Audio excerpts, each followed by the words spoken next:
to talk slowly. Okay. Welcome out to our free meeting for June 10th. And a quick item on the agenda is Tammy, so we're gonna hear what she has to say about approval of Creekside Phase 6. Okay, this Creekside Phase 6 sound familiar at all? Yeah. Okay, It's in JDC somewhere.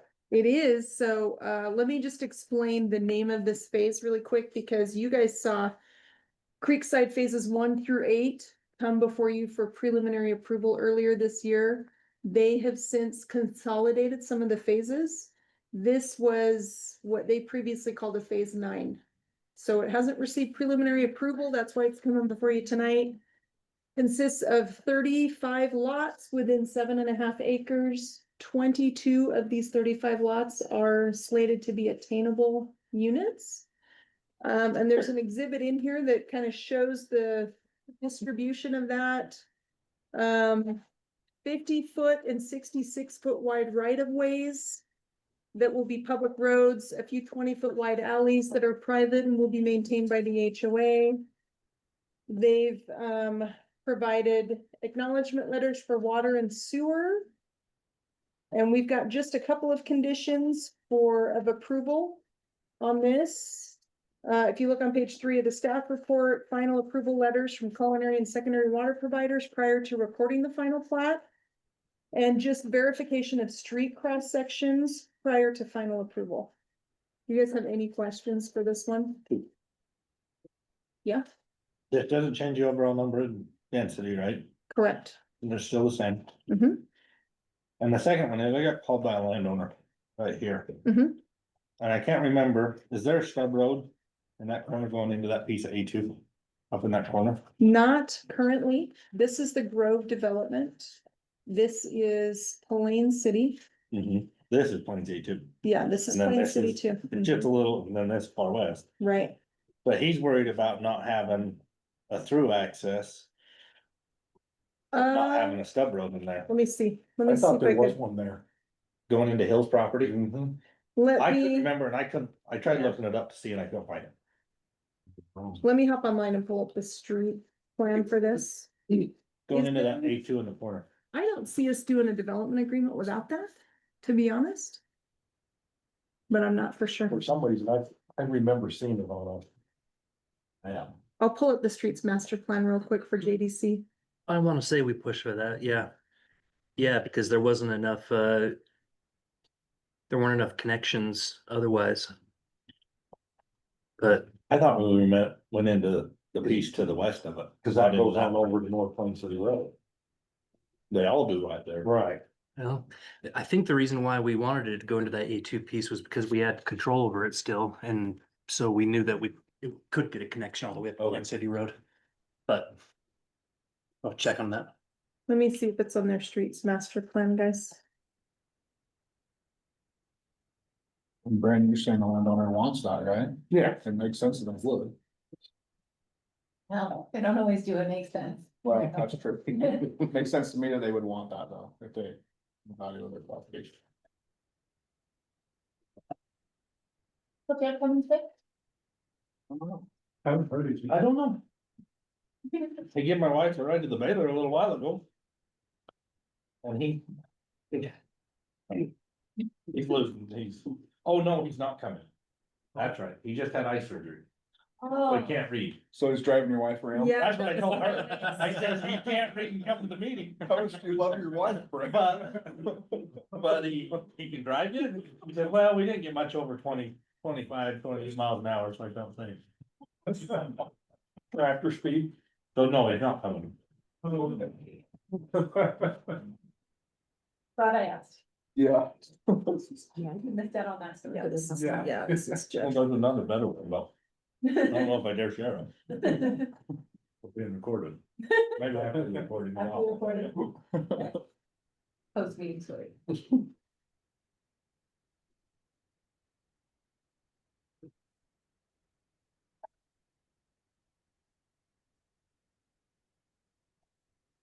Tammy, while you're looking for that, Yeah. remind me, in our chairs meeting, you said something about the open space, right? Like that they're not there wasn't any openness. There's no open space with this phase, which does not conflict with any requirements in the development agreement or Okay. ordinance. Are they pushing these together because they're selling so fast? Is that what's going on, or did they say? Sold, it looks like, everything they built, there's people in them. Yeah, Have we heard how the attainable's working and any feedback on that yet? Who's moving in, or if we're just feeding Davis County? I haven't heard yet, but we can ask for a report from them. Really? I'm just curious, you know, if it's, we put those certain stipulations, I think Wayne brought it up. we Yeah, are for it. too. Yeah. Just to see where, yeah, if it is outsiders or if we're really supporting Yeah, that issue from the county. I think it'd be important to know. Yeah. So Maybe they'll have the information, I You mean, go like, so we can forward. ask Lacy tonight. Yeah, Yeah, it looks we can like ask them. they're after more. Okay, this is what I'm showing. Now, these are just their main rights of way, guys. I'm just pulling this up on here. I'm not seeing.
With the TN zone, there was one paragraph that was in there that was what I thought was left over from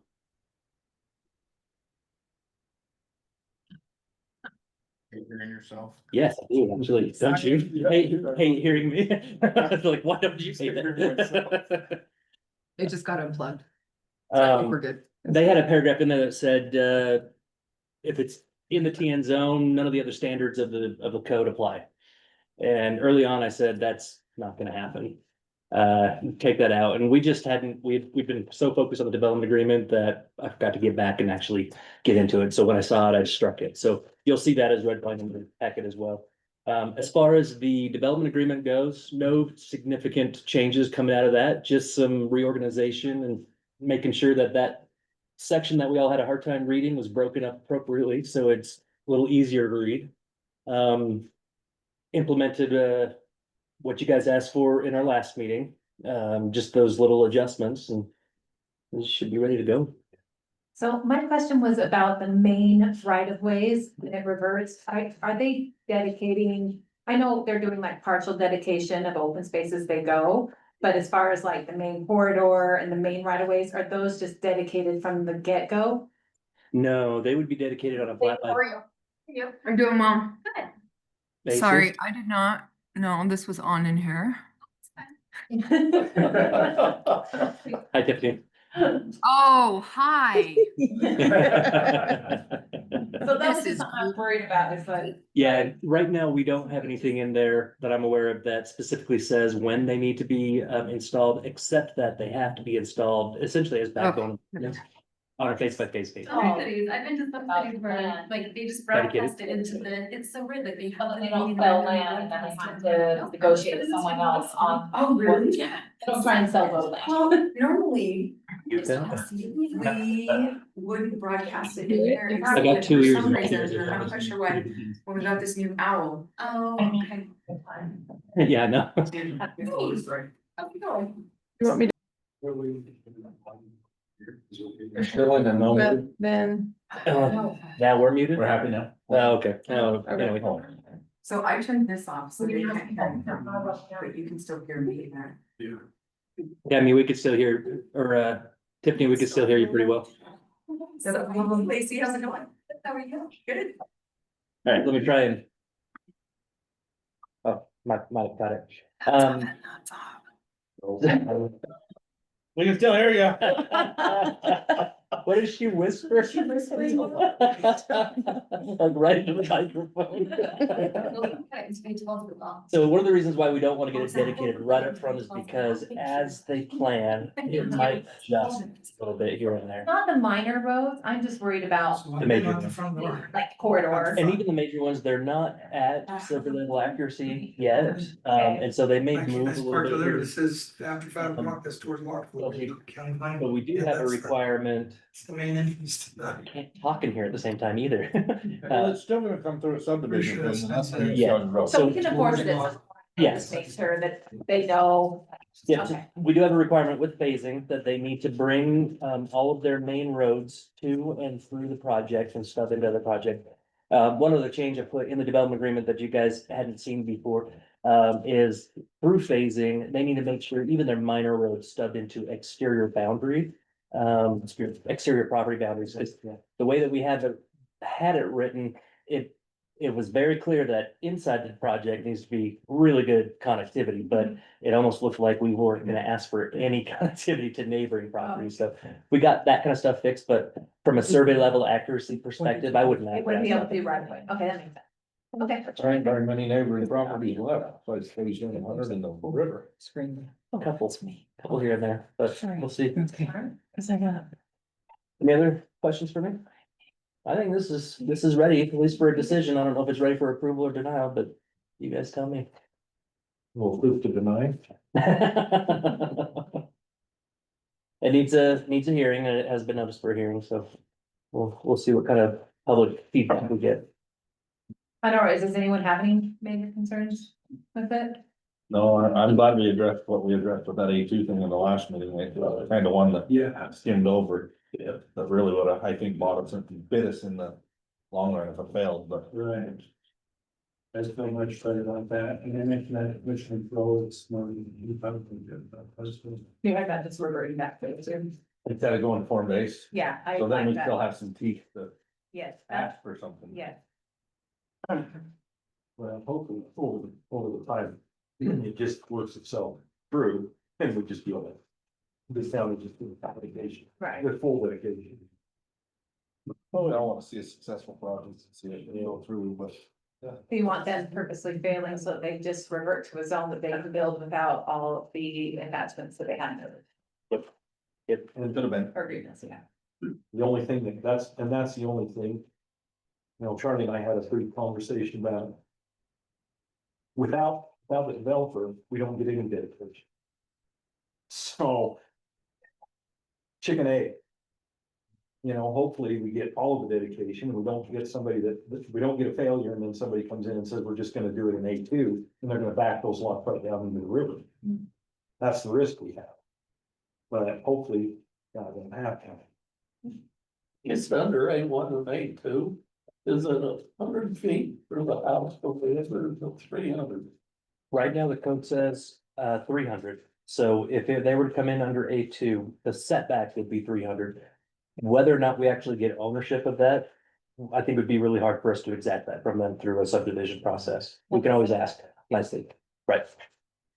So we could at least stay a certain distance away with buildings. Gives opportunities for future purchase, I guess. Yeah. you done with this one?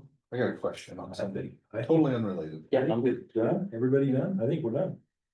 Taylor Landings, did they donate all, so when we went through with that, it went to commission, right? Mhm.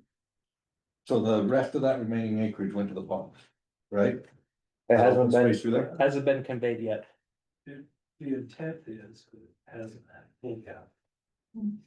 There's some little adjustments that we did in our development agreement. That I feel like we should get in front of the county commissioners one more time, just to make sure they're okay with it. The most notable is they had a section about water wide landscaping. And it referred to an exhibit that they were supposed to create and they never did. And so I sat down with them and kind of went over what we think water wise actually means and put some standards in there. So other than that, I mean, everything else is still the same. Is that why there's only a skate park there right now? And Thank you, sir. Is there a skate park there? well, they call it parking lot, but it's like this, so it's my. Oh, all the base and all the shit from the park. They're starting the Bowery though, and the Bowery looks cool. Good. I just was curious. Over on the tender, that's been a park for a little while. They just have to start building it. They still have water, their problem. Gotta find out. Or do something with wiring. So, didn't we require them to turn over those water rights too? Mhm. For that well that's on that property? So that's where the water's coming from. There's a well. Used to feed the old dairy barn, that they could supply plenty of water to water that whole park. I remember we put that in the agreement that they had to. I remember us talking about it. And the commissioners follow through with that as well. They wanted to see all that water go. So yeah, that should be coming along pretty soon. It's been a little bit my fault, a little bit their fault that it's taken so long to get finalized. Mostly because some of these other projects have been really taking our time, and for them, they've been super patient with us, which give them a little grace for that. Any other questions? No, thanks, I would just. We've been through so much of this in these two big ones, it makes you forget about what we did on those. Other ones sometimes. Yeah. Now, what kind of stuff do we have in the pipeline? Is it kind of quiet? Nothing huge. Well, just little ones coming through. Actually, we don't have. We've got a few, maybe 10-acre ones coming in. 10 to 20, nothing really big. Kind of nice, as well, you know, John Lewis is up in the valley that we're trying to get through, so it'll give us a little breather. Yeah, leave it all, it stops. Yep. It's gonna be. Thanks. Well, they lower the interest rates, probably what's gonna be. That's right. I've thought that for a long time, though, and then keep building. Yeah, but not quite at the rate. That's true. I mean, it's slowly tapering off from the. I don't know, that Westwood subdivision over there, and Stagecoach, Bristol, is it's called now. Alley Acres, or not Alley, Aunt Selby's. And tell All of me, them are just Like, it's unreal to see how. The foundation, in 3 days. Yeah, well, and it's like, it's almost, if you watch, 'cause I was watching at Westwoods, I was doing the hay over there the other day.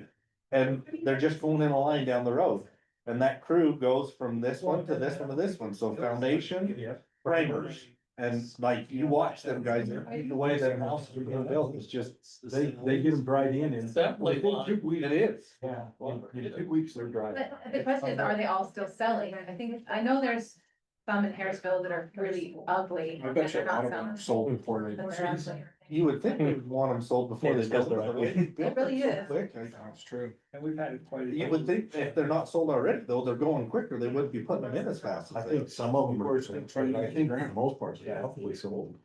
I know a half acre lot just sold for 345 So that's. Where at? Those down by, developments, we. And then what's it called? we It's have over had by the greenhouse. an okay amount. but- Oh, Saddlewood? Oh, Saddlewood? oh, down there in. There wasn't nothing that was half acre in there, though. That's how much a lot of. Are they They were all acres? They were all acres. Okay, it's an acre, but still 345. Still a lot per acre. Well, a little birdie told me that Martini one, Yeah. 350 an acre, what they sold, what Clearwater got out of that. 350 acre.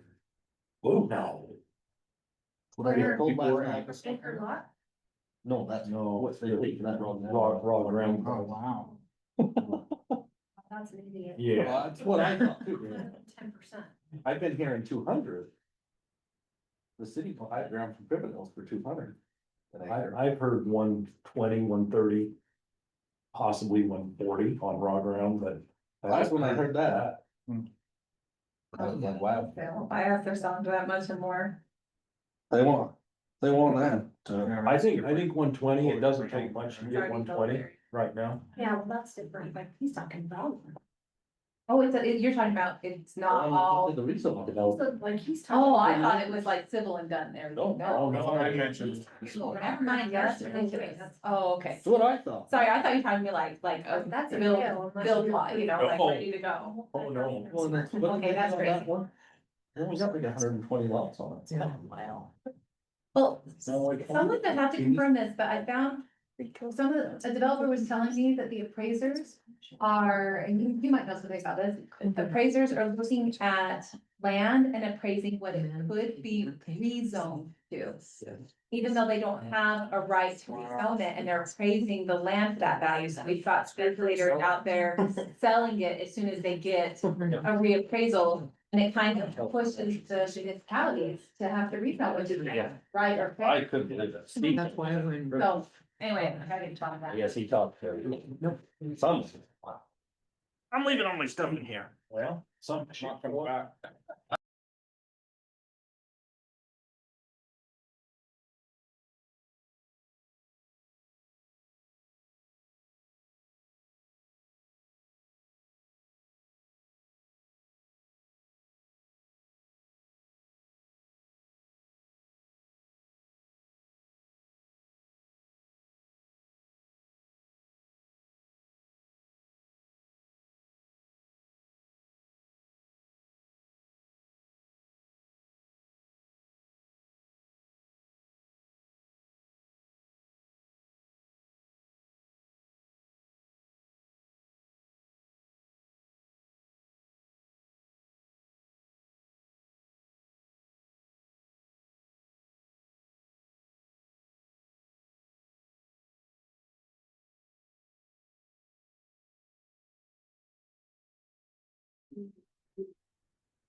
You gotta go outside.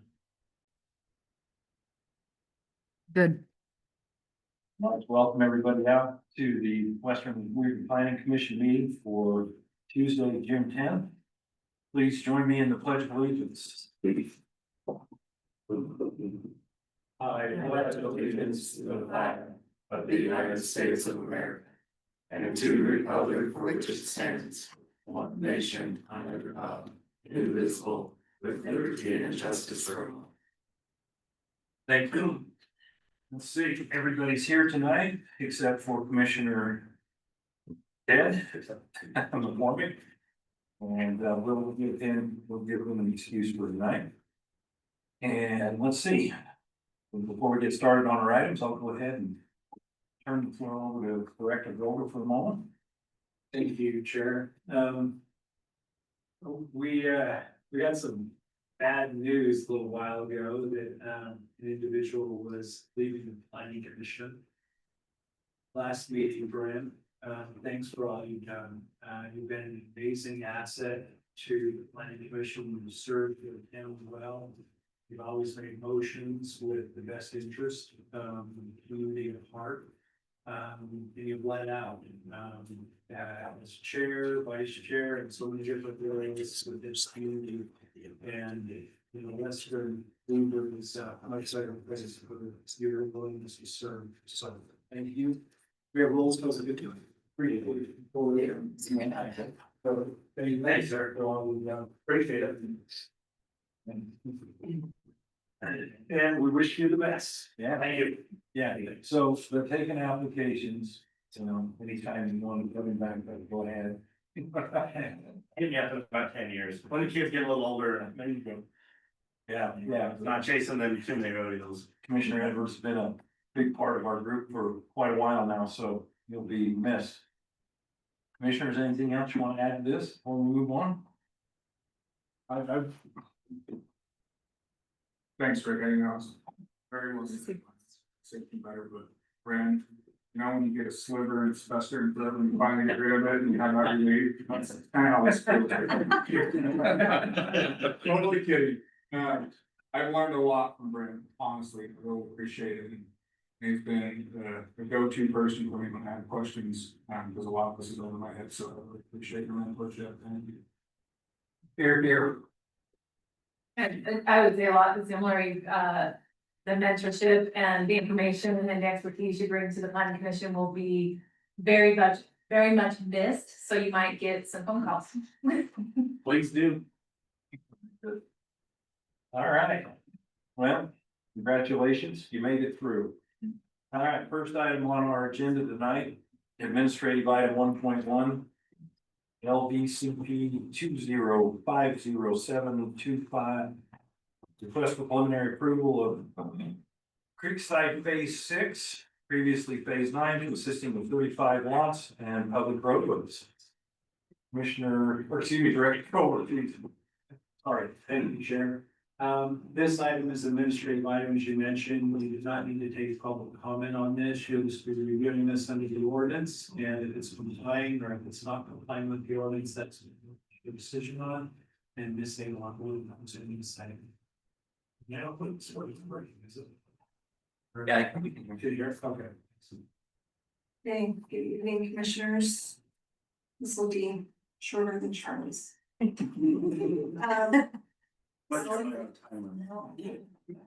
This is, let me back for a second. This is a request for preliminary approval of Creekside and JDC Ranch Phase 6. Previously referred to as Phase 9.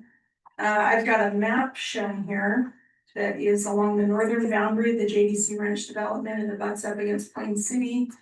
And a little portion of unincorporated Weaver County, a subdivision called the Grove. And then you've got far west here, just to orient you. This proposal is located, should say in the R3 zone, not the R2 zone. In the R3 zone, proposing 35 total units, 22 of which are proposed to be attainable. And I'll show you an exhibit later on that shows you the distribution of those attainable units. Applicant is proposing 50 and 66 foot wide public right of ways with 5 foot sidewalks included in those cross sections. 20 foot wide private alleys, which will be maintained by an HOA. There's no open space proposed with this phase, and connections to this. Previously, you have seen phases in this JDC Ranch development that are kind of dependent on the previous phases recording, so that they've got continuous public right of way connecting to this. This particular one will be connecting to existing public rights of way. There are 2 ways in and out. So fire has no concerns, and engineering has no concerns with this so far. Just to show you, this is something that we require from the developer with every preliminary application, which is kind of an overlay. We just like to see how this fits in with what has been done so far. We've got some previous Creekside phases here. These have all received preliminary approval from the planning commission already, and they're in various stages of getting towards final approval now. So this is the phase that we're talking about this evening. We've got capacity assessment letters for Bonta Vista, Weaver Box Elder for secondary, and Central Weaver Sewer will provide wastewater treatment services for that. This one is pretty straightforward. When we look at these developments that are tied to a development agreement, we're not only looking at it against the development agreement itself to make sure that nothing conflicts, but we're also looking at ordinance. And as you recall, the developer for JDC Ranch had a development agreement amendment that allowed them some additional density. That they would be calling attainable units, so an additional 275 attainable units. This is what this looks like with this particular phase. And as we get to more phases, they will be providing some additional information. As you can see down here, we're kind of asking them to show us the percentages of these villages and what they look like with regards to attainable homes. This is the first set of attainable homes within the North Village here. These are the standards that we consider. The R3 zone doesn't have any minimum standards regarding lot widths and lot area. But that information is located down here at the bottom, just so you can kind of see what some of these look like. These are all detached single family lots. And these are the conditions of approval. We're asking for final letters of approval from culinary and secondary water providers prior to recording the final plat. And then we are able to verify street cross sections prior to final approval. Any questions? The developer is here if you have any questions for the developer as well. We'll have, Lacey come on.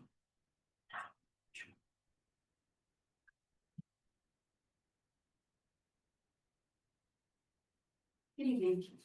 Thank you. Give us your name and address, just for the record. Lacey Richards, 1740 Colby Road, 84403. Perfect. Commissioner Edwards, I think you had a question? Excuse me, I do, not so much pertaining to this particular one, but just overall as a whole. Do you by chance, I know we're putting you on the spot, do you have any numbers or as we went through the process and made a change to this development with attainable housing, just kind of, we'd like some feedback a little bit on how it's working, what you're seeing, and if you don't have it today, we get it, but if you could provide it to us, it would Sure. just kind of, we'd like to know.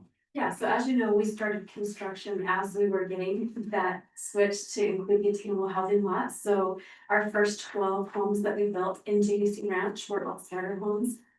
They all sold quickly off of our waiting list. I think we had a couple of the Ramblers that, don't quote me on this, I think a couple of the Ramblers actually went to market, the rest sold off of the waiting list. We've got them all occupied now. It's really exciting to have some homeowners in there. And we wish that we'd had more done already, but those are coming in Creekside. A follow-up question, do you know demographically who's buying these homes? Are they Weber County residents or workers? That's something I can look into. I don't know off the top of my head. That's something we'd really like to know, so we can kind of see how to do future Oh, development. yeah, that first deal we put on, Weaver County residents, school teachers, Yeah. first responders, military. Yeah, so when they, just as a reminder, when they do come off of the waiting list, that's that pre-qualification list where we do get a two-week priority period to active duty military, first responders, and first-time home buyers and teachers. So does that apply to the waiting list too, or it's just when it comes off the waiting list? No, so that's how you get on the waiting list. Oh, okay, Yeah, thank you. yeah. But as far as Weber County residents, that's the number we're really interested in, if that's possible. Yeah, I can look and see if we have data. That'd be awesome, thank you. Yeah, I'm happy to. Anything else, Commissioner? Okay, thank you. Okay, thank you. All right, Commissioners, any other questions for staff? Okay. I'll ask for a motion on this item. Chair, I'd like to make a motion that we recommend preliminary approval of the Creekside of JDC Ranch Phase 6 located on 2850 West, 2600 North, consisting of 35 single-family lots. This recommendation for approval is subject to all review agency requirements based on the following conditions. Condition number 1, final letters of approval shall be submitted for culinary and secondary water provider prior to the plat recording. The street cross sections will be verified for compliance with the development agreement once final improvement drawings have been submitted. This recommendation is based on the following findings. This proposed subdivision conforms with the Western Weaver General Plan. And this proposed subdivision complies with applicable county ordinances and the development agreement. Thank you. Have a motion, I'll ask for a second. Second. Have a motion and a second. We'll do a roll call vote. Commissioner Andreotti? Aye. Commissioner Edwards? Aye. Commissioner Collins? Hi. Commissioner Wicker? Aye. Commissioner Lavelle? Chair votes aye as well, motion passes, thank you very much. Next item on our agenda. Oh my goodness, get back to the right page, 2.1 CMA 2024-16. And ZTA 2024-07. Hearing and consideration for a zoning map amendment, application development agreement and zone text amendment for the Bennet Farms Rezone, formerly known as Gibson Farms. The master plan development that would rezone approximately 550 acres of property located within the area bounded by 12th Street, 4700 West and the Weaver River. Proposed rezone is for a new proposed zone called the Traditional Neighborhood Zone, which will allow a variety of uses within a master plan development guided by a concept plan and form-based design standards, including single-family residential, mixed residential, and mixed neighborhood commercial, and to an open space zone along the Weaver River corridor.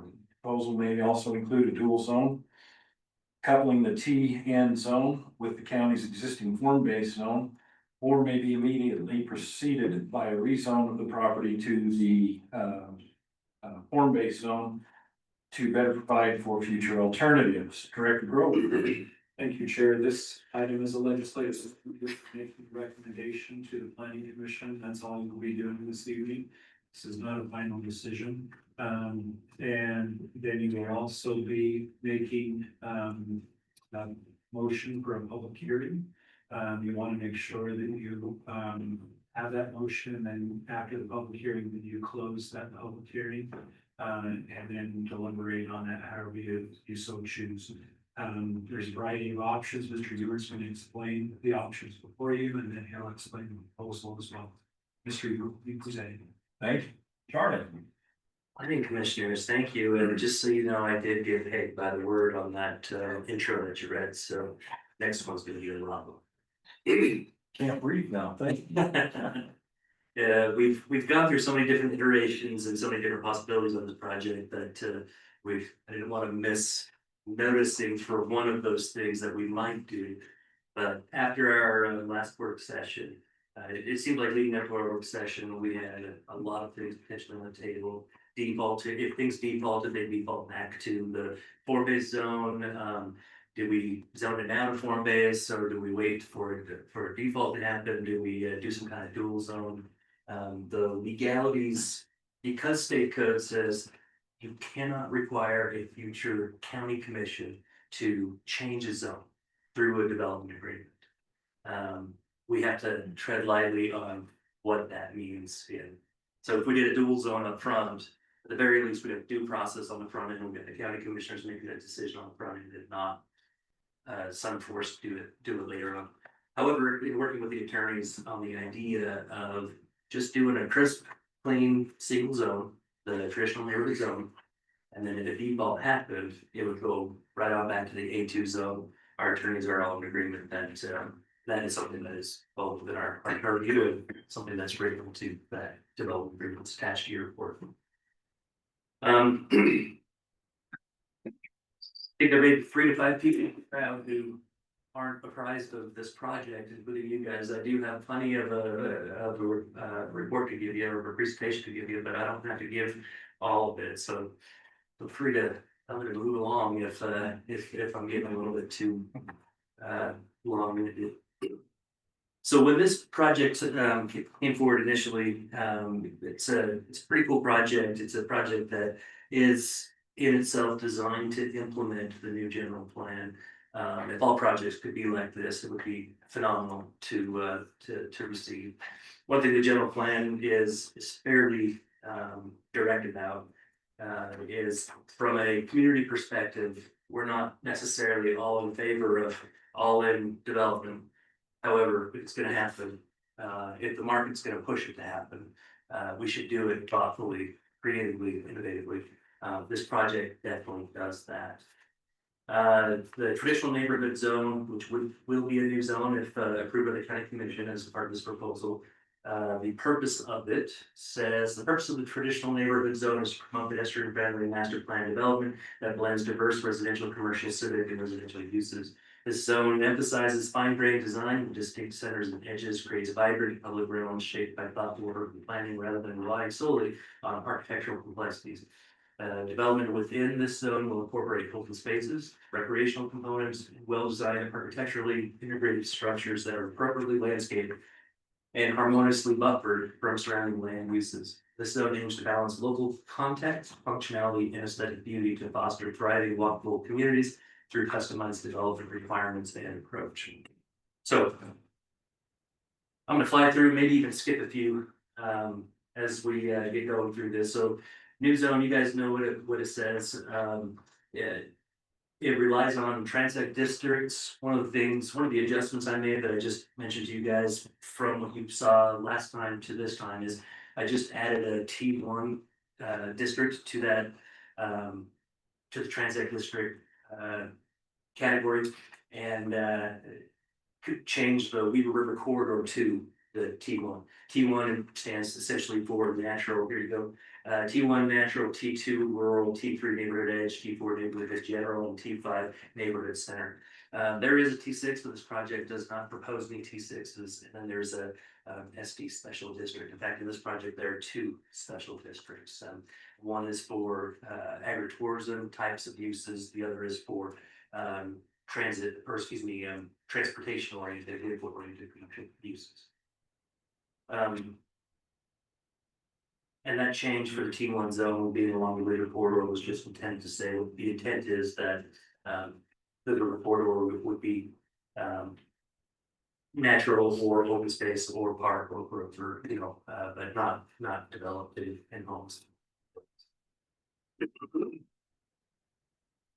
The other thing that I adjust a little bit in that, in the write-up for the TN zone is rather than just changing this project to the TN zone, I think it needs to be specific because it is intended to be project specific. So I'm suggesting that the zone of the project be called TN-Bennet or :Bennet, what for the two. So if you were to look at the map, you wouldn't just see TN, you would see TN-Bennet.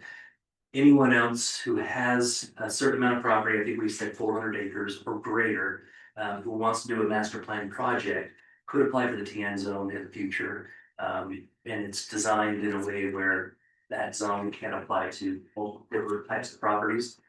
It's also designed in a way where we won't give any, and this one's real important, we won't give any property owners that zone until after we've negotiated the development agreement with them.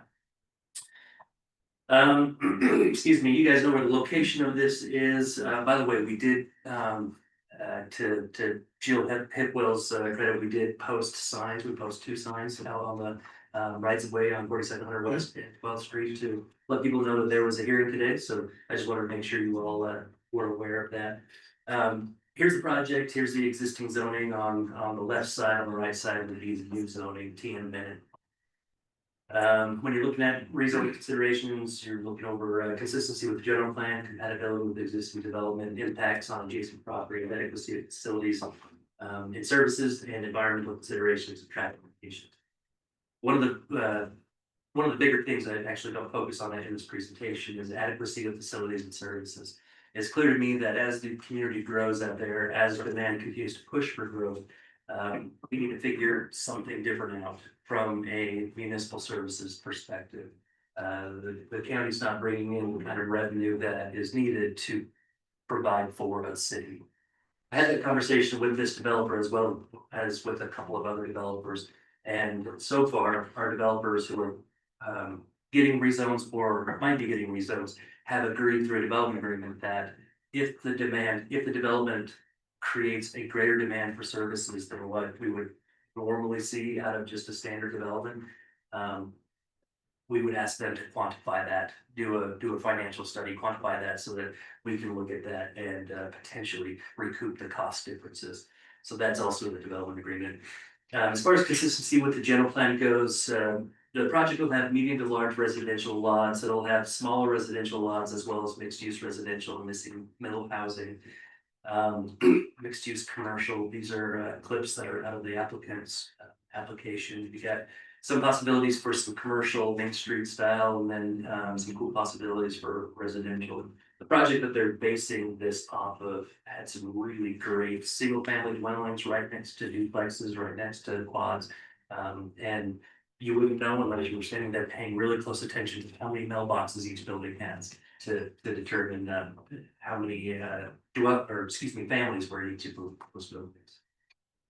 So the general plan suggests that we focus on master plan communities. It gives us the ability to try and foresee challenges and problems and approach the development from a more holistic and comprehensive. Okay, so consistency with the general plan, aside from the written text of the general plan, back in December, the county commission approved map adjustment specific to this quadrant. That map adjustment is right there on the right hand side of the screen. And this is the applicant's proposed TN zones with Weaver River Corridor, the dark gray being the T1 zone. And as you can see, it substantially follows that same configuration in terms of layout and density and intensities. There's obviously some gaps from properties that aren't the applicant's properties. And we wanted to make sure we planned in a way that was cohesive, so that if those other landowners want to develop, they can do so likewise. And then this shows the conceptual master plan. Now, when we say conceptual master plan, this is nothing locked in stone. What we're trying to get locked in stone is the backbone streets, which I'll show you in just a second. What this does is it shows you an idea of how this map could turn out. Ultimately, in the long run, the development agreement gives the developer a little latitude on how to lay it out, but the key is street connectivity, trail connectivity, open space. Those are the things that make great community, and that is what is needed here. They'll be required to contribute about 90 acres of publicly accessible park and open space. That doesn't mean that all of the parks and open space will be owned by a public agency, but it should be publicly accessible to qualify for that.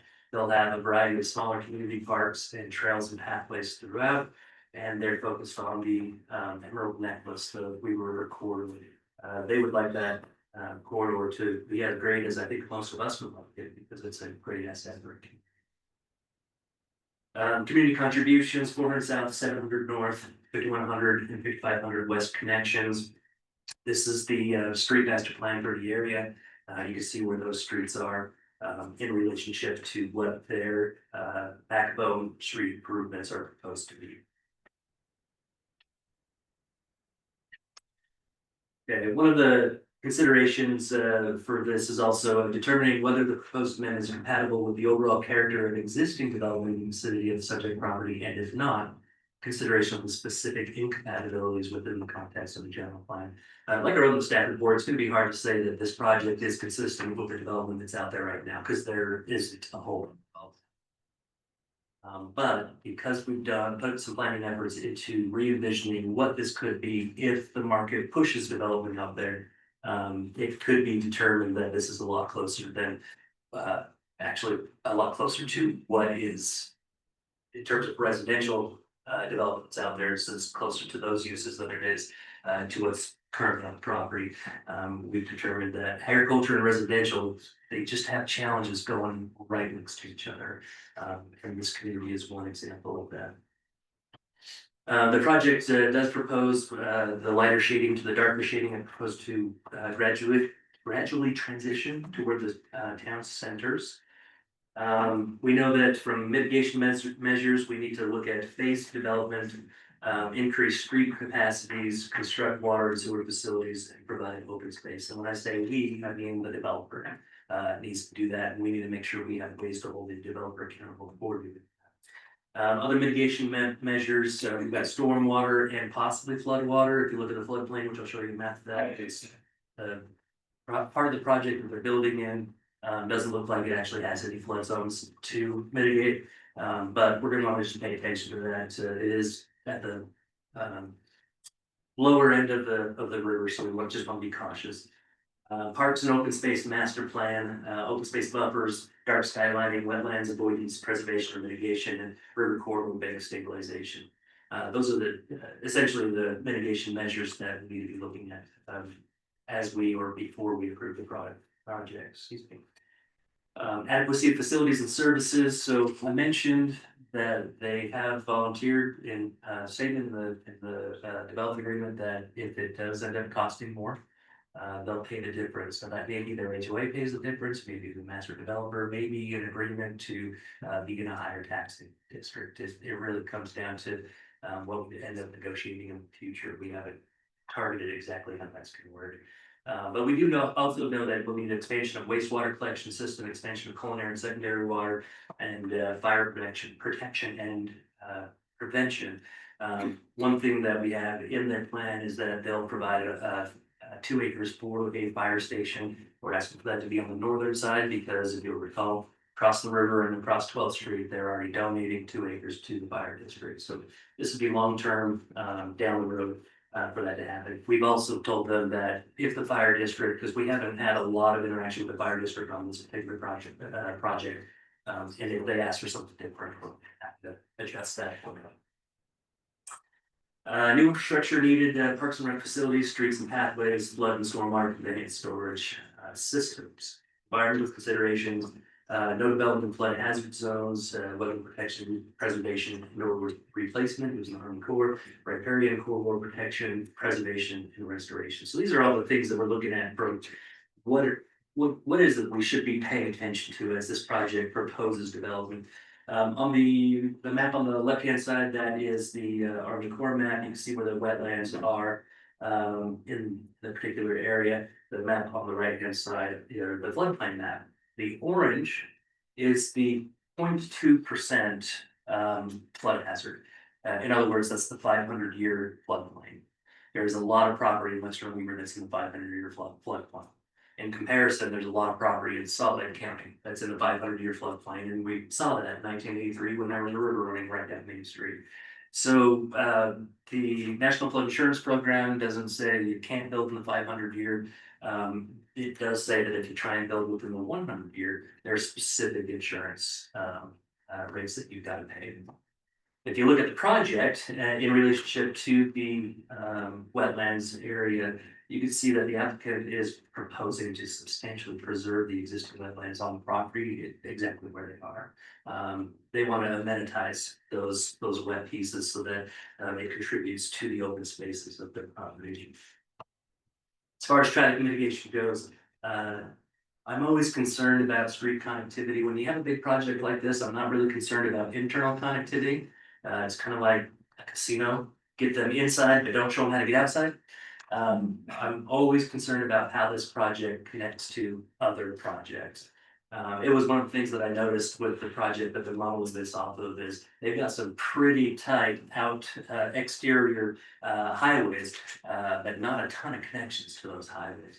So we did ask for some better connections from this project to adjacent landowners projects, whether they pick up adjacent landowners and develop it or those adjacent landowners choose to do that themselves. We have also written in proportionate shared costs of off-site intersection improvements as needed. We don't need to write out a development agreement, but because that's something we can actually exact for all developers through the development process, we just can't ask them to pay for more than what their development is creating. So if 50% of the traffic increase on any given intersection is the result of this development, when we go to this developer and say, hey, we need you to pay for 50% of the improvements that our engineer said is needed. We usually have to base that on the traffic study. Thoroughfares, we already chatted about this, but you can see how they're proposing or showing their thoroughfares. The development agreement review, so 30-year build out, 30-year term.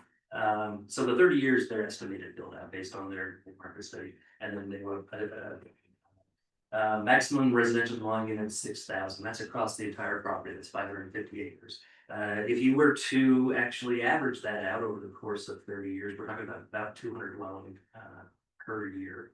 That doesn't mean that we're only gonna stop them to that in time, but it just means that if it really does take what the market suggests, then that's about what we get. Okay, phasing, timing, triggers, and public improvements. These are always really important. Knowing exactly when we're gonna get certain public improvements and the execution of them, the dedication of them. Planning commissioners, you guys have done a really good job at negotiating open space. And the applicant has been really good at offering triggers and metrics for street infrastructure. One of the things that's important in this development agreement is we're going for a little bit of a different flavor. This calls for a town architect. We wanted to make sure that the town architect had the ability to be accountable to the planning director, be accountable to the county in general, but also be paid for by the applicant and not be a greater cost to the taxpayers. Adoption of design code, public realm standards, we've all seen these: parks, open space, recreation. Private realm standards, I don't expect you to brief that, just to show that we've got some things that are going into this development area to be built for. Okay, can I ask you a question real quick, before we get too far into this? 6,000 units? 3,000, thank you. Oh, that makes. Sorry. You had my heart start, but like, I was like. where the heck did this change all of a sudden? Because I'm out. Yeah, sorry about that. That was sick. Yeah. Okay. A 3,000. little bit of a ripple effect when I said that. I mean, the crowd was misbehaving. We're trying to get around 5-6 units an acre, that's the goal, right? Yeah. Yeah, 6 units. Sorry, Thank you. hard attack. My heart stopped. Okay, we're looking at on 12th Street, 4700 West, we've got a street standard that we are trying to target. You know, both of them are owned by UDOT, so we're gonna have to figure out how to work with UDOT, trying to get this cross section. Open space integration is just an image coming out of their application. They want to see open spaces integrated throughout their project. And you can see kind of how that sloop could be integrated into the project as an open space amenity. Dark sky, we talked a lot about dark skies that are willing to do to comply with the dark sky code. So to sum up, you've got 3 options. You can recommend approval to the county commissioners. As part of recommendation of approval, you can add on to the things that we've added on in our development agreement or in the staff report. You can table pending more information. It's best if you tell us or the applicant exactly what it is you're tabling it for and why, so we can bring back whatever it is you're looking for. If you're just asking for additional information, that's just fine. Or you can recommend denial of the rezone. In each case, it's good to provide findings. Any questions for me? This does require a public hearing. 3,000 units. 3,000. I'm gonna write that down 50 times. I'll take that off. We had a whiteboard, would make you go stand over there. I'll just write it on the wall where it says 6,000. Okay. Any other questions? Commissioners, any questions? Okay. You think it, We want to hear from the applicant. Yeah, they can talk first, all right. You want to do that now or wait till after? That's true, we should probably public hearing. That's responsible, same time. Okay, be prepared. All right. Commissioners, if there's no other questions or comments before we open the public hearing, I'll go ahead and ask for a motion for public hearing. So moved. Anybody want to second that? Motion to second, all in favor? Aye. We are now in public hearing, so please come up to the podium, state your name and where you're from, and give us 3 minutes of whatever you want us to hear.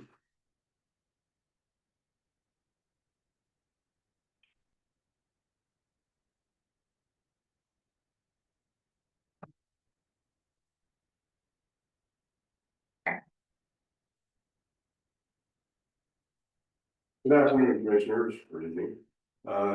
Douglas Hanson, West Weaver. I think, as your opportunity is to choose on this plan, this is quite a plan. I've kind of reviewed it, looked at it, see what it did and doesn't do. But this is a plan that you get to decide the future of West Weaver, particularly on Western Weaver County. This goes along with what's happened before.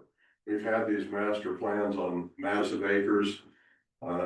barring small developments, we seem to be now into major developments on massive amounts of acres. And I say 300 acres, 500 acres seems to be pretty massive compared to the past. Now you have the opportunity to decide if that's what you want, or you want to go back to what's traditional. I know out my way, there's a 35-acre development with about 20 houses. And a lot of things what Charlie said is will happen. Doesn't quite happen that way. Doesn't quite happen the way the plan is for the developers say it's going to happen. Now, in this case, I can see this rezone is kind of a misnomer. It's not stated correctly, because I look at traditional neighborhood zone and I picture up something different than what this plan has. I look at the plan, I look at how it's planned out. Doesn't look traditional to me, and those of you who are old enough to have been here a while ago, you look at what Ogden is and you look at the other cities, they are laid out in grids and laid out in a fashion that's easy to understand, easy to follow, and easy to travel through. Since the last 40 years, we moved away from that and want to do curvilinear roadways so that a developer can put as many homes in a given spot as possible. So that's why they designed it this way. And if you look at one of the last ones you put up on the road design interior to the development, I don't see many straight streets for more than maybe a couple hundred yards, because everything's curved and goes around to fit as many facilities, structures, homes, residents, multi-use, whatever, into that acreage. I don't see much connectivity to additional expansion of that, except it is more rounded roads. So it's really hard to drive through that if you're not acquainted, say you're visiting that, you're gonna get lost in a hurry in that one with all the roads. The road net doesn't facilitate ease of movement. To me, I'm a little more organized than that. I'd like to see a better zone name than traditional neighborhood. Because traditional neighborhood to me is something that has happened some years ago that was traditional. Developments that were more grid section, those kind of things. This is not well organized in my opinion. So it ought to be renamed, or some changes made to traditional neighborhood. I haven't seen a traditional neighborhood like that prior to maybe 20, 30 years ago. Now they compared this to something in Tennessee in the developers discussion. Now, that's a long ways away, and I'm interested that they picked that one. They could use California, because I've seen this kind of development in California. Really good. I've seen it in later Salt Lake developments. Go to Syracuse and some of those developments. They're a lot like this, and they kind of struggle outside the main roadways, interior to developments. It's a little difficult to find out where you are. So I would suggest having the developer create a little more organized, common sense approach to developing the structure and the infrastructure and everything else, and change the name to something that's more descriptive of what it is, not what it should be. So the other thing I looked at is all the residences. He showed up there 6,000. That's interesting. If it's 3,000, that's about double the size of West Weaver and out to West Weaver and Warren. So I give that a few years, that could happen. I also was interested in, excuse me, the open space. It talks about open space. I don't see a lot of open space here and there. Wetlands, yes. The 100-foot corridor along the river, that's a lot of open space. Yeah, they can use that. When we had cluster subdivision, we asked for open space, and developers generally tried to find the worst place to put aside for open space and say, okay, we'll develop all the alfalfa fields, but this wetland marginal area, that's our open space, and that's what the county gets for open space and compensation for the development we're having. I've seen that several times. That's what the county gets for open space, not anything else. I'm reminded that there's some communities across this country who cherish open space, and they give not lip service, but actual rendering of open space of a spot of land that people can go to, and not just an acre park or a 3-acre park, but like 10, 20, 30 acres. There's one in Manhattan that's a lot bigger than that and is well enjoyed by people. It could be done, but not here apparently. So we want to be jammed in like I've seen in California, LA for one area, San Diego for another, and you can look at Salt Lake County and Syracuse and some other communities like that who are clearly closing in, and I'd like to see a more organized structure when they develop this. The other thing is that developers' plans, and I've gone through this somewhat and looked at what the renderings and drawings. I haven't seen developers finish what they show you. A lot of aggrandizement. It looks really good on paper, but the end result is not necessarily what that looked like. I speak of a couple of developments out where I am. It looked pretty good to start with. Nah, it's not that way. Not the things, night sky, lighting. People move in and put lights on their sheds and it's bright. You have some neighbors that have bright lights. No, you miss that night, whatever. I can't remember what film. Anyway, it just doesn't seem to work the way they plan it unless you and the commissioners and the planners enforce it. That is difficult. I have watched that over the years. I see it's difficult to enforce all those things they say now and don't do later on. So I'll give that to you, saying that you got to table this until you look at a better plan, or somehow wait and look at something better than what's given here. I think this is just not a traditional neighborhood plan. It's something different than that. Thank you. Thank you.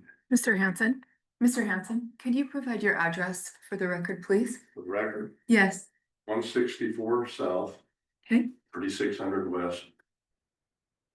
So thank you. Anyone else?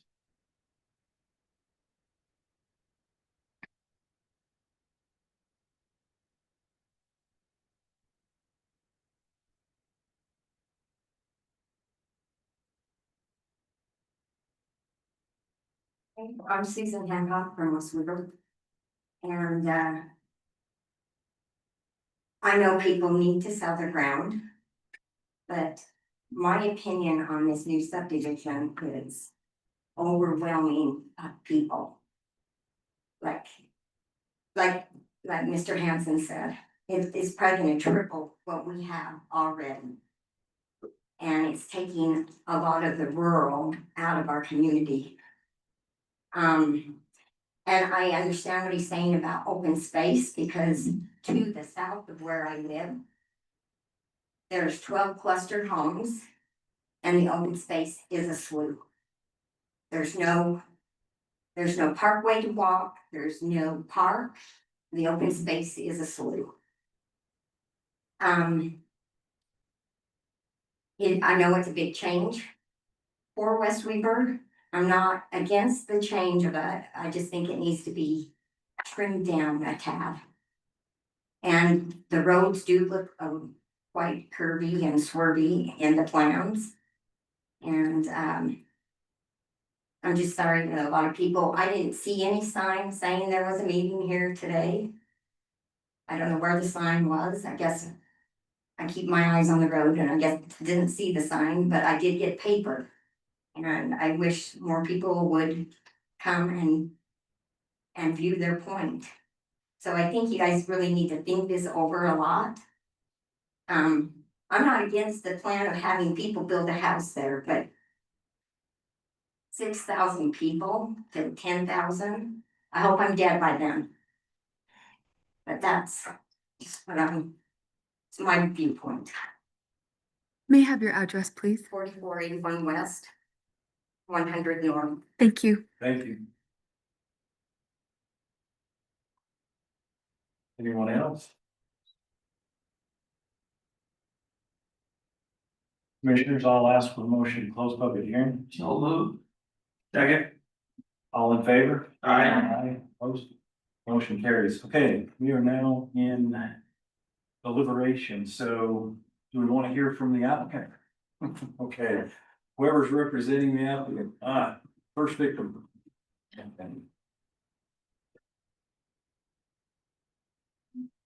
I'm Jeff Beck with Black Pine. Commissioners. Questions, thoughts, concerns? I, Go ahead. no, go ahead. It's your last. No. I just thought I was going to address some of the concerns about the roads and the development and the open space, but I think it would be best, I just think it's important for the residents here to know how much time and energy and effort has gone into this, and that it isn't just a haphazard way to cram the houses in. It's a very thoughtful way to build an enjoyable, meaningful community. And so I thought you could speak to that. Yeah, so Well, you know, just for the record, it's not 6,000.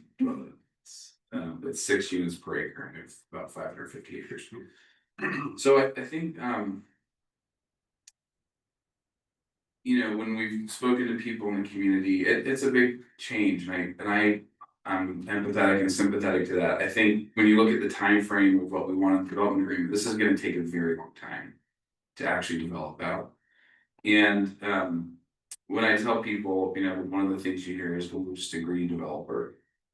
And if I was a greedy developer, I wouldn't be doing this plan, because this is going to take a really long time. It costs a lot more money to do the street sections that we're going to do. Easy would have been to do 30-acre lots, cram in, you know, do a quick show open space that's not really open space, but I don't really care because I'm going to sell it to somebody I'm going to leave. And with this, the public realm is everything. The streets are everything. It's what actually creates the place. And so we're going to put more time and effort into making the streets beautiful. The reason it's called a divisional neighborhood is because it's focused around people and different modes of transportation than just cars. So if you look at a traditional grid, the idea is that you want it to be as efficient as possible for cars. That's what a grid does.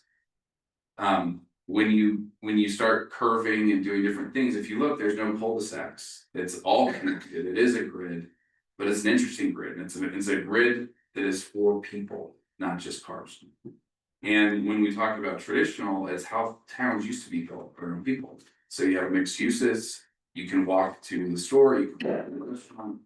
You don't have to be in a car to go everywhere. Right now, if you go to West Weaver, in order to get anything, you have to get your car and go get it. Or a tractor. Or a tractor, yeah, I'm sorry, I didn't mean to scream. So anyway, we're excited about this plan. We feel like it, like, you know, when you talk about open space, again, open space is everything. So when we're talking about what goes in the corridor, we care as much or more about what happens in the corridor, because that is the value proposition for this project. This is not a fly-by, you know, night. We're not gonna just get in and get out. We're committed to it long term.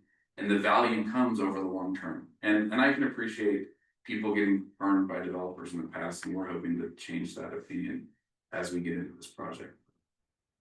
Anyway, that's how I respond. Well, and I think to that point, master development agreements on a lot of the subdivisions that were done during the cluster subdivision were minimal at best, if there was even a master development agreement in place. So, I mean, we're talking about a document like that. And granted, maybe not everything will get done the way we want it exactly to get done, or the way we envision it to, but we do have documentation to go back on, and that is pertinent to the subject matter of how things should be. Maybe not in everybody's perfect vision of it, but the way that they should be according to what was agreed upon over a 30-year time span. So I feel like that takes care of a lot of the questionable aspects of what we've seen in the past. as far as the community goes, the way that the community works, it's walkable. There's gonna be some jobs within that community. And the curvy roads are to make it so that you wanna stay there, so that you don't wanna get in your car and get out. And so I think that has a certain attractiveness to it, especially in the day and age where we don't have enough roads for the cars that we have now. So to me, that brings another level of what this project is for Western Reed County and the uniqueness of it. And to a certain degree, let me back up. It is a huge change. I lived out there my whole life. I don't know anything else but the way that it's been. But I don't like what it's become recently over the last 20 or 30 years. So this particular development offers a lot more than what we've ever seen in the past. And I think it's somewhere where we want to be in 100 years, 30 years specific to this project. But it's kind of more what we want to see this whole area out there look like. Not hit and miss 20-acre subdivisions that sometimes the roads line up and sometimes they don't. And we just continue doing the same wrong things that we've been doing. That's my opinion, commissioners. Well, I just want to build on one part of that, and I know it's off topic, but there's a reason why cluster is not in the code anymore. Exactly. You know, you do things and sometimes you notice things are wrong, so, you know, we do the best we can to fix it. Yeah. We thought that was a good avenue to preserve some open space and it come back to bite us, and now we don't do it. And, you know, to the point of this, I don't know where I'm at on this one yet. This one's a hard one for me. Do I love the master plan of it? I think it's great.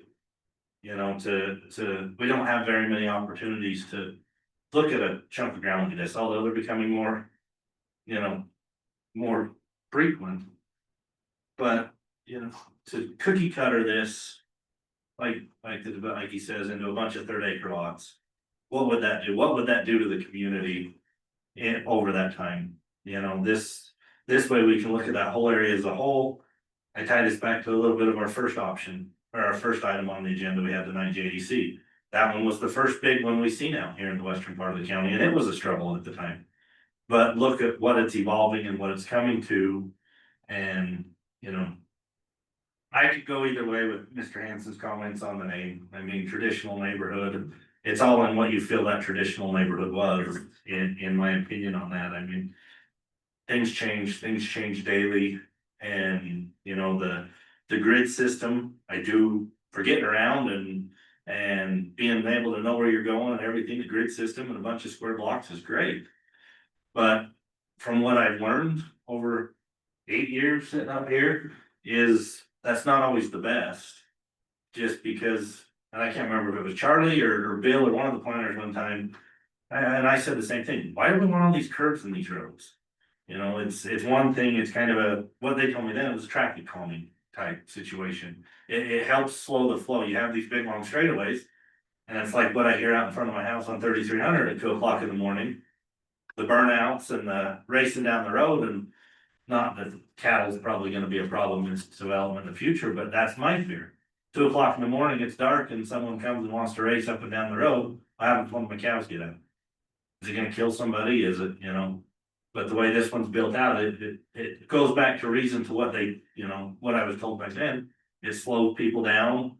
It makes them, you know, more aware of what's going on around them. And the whole thing behind this is a walkable community. You know, so with these street sections the way they are, the curvy roads, the stuff like that, hopefully it promotes more of that. But my concerns with this is, and this is where I'm torn, it's kind of a double-edged sword in my opinion on this item. I think it's a great concept. I think I would love to see it out there. I love the master plan of it. I think there's a lot of great things that's gonna come with it. But when I compare this like to JDC a little bit of the area and looking at these master plans and what's around it, there's nothing out here.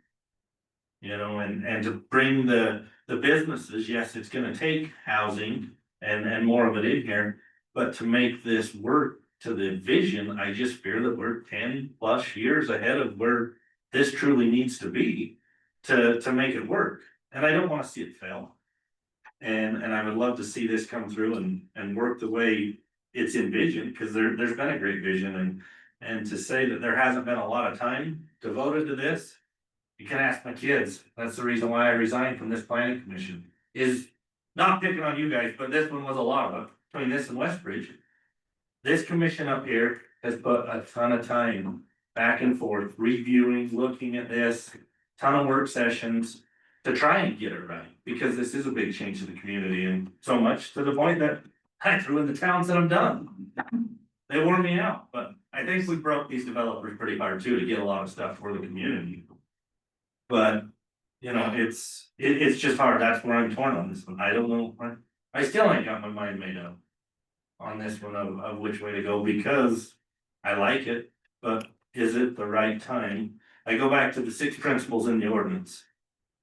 And I can't remember them all, but I do know one of them is it the right time, the right place for that? And that's, I guess, my biggest struggle with this one, it's just the whole time. I'll shut up for a minute. Is there, oh, Commissioner. so 2 comments, and maybe some of them will help with Bren's decision. So one, just about traditional neighborhood. I actually grew up in Ogden, close to Ben Lomond High, and this is more like a traditional neighborhood that I grew up in.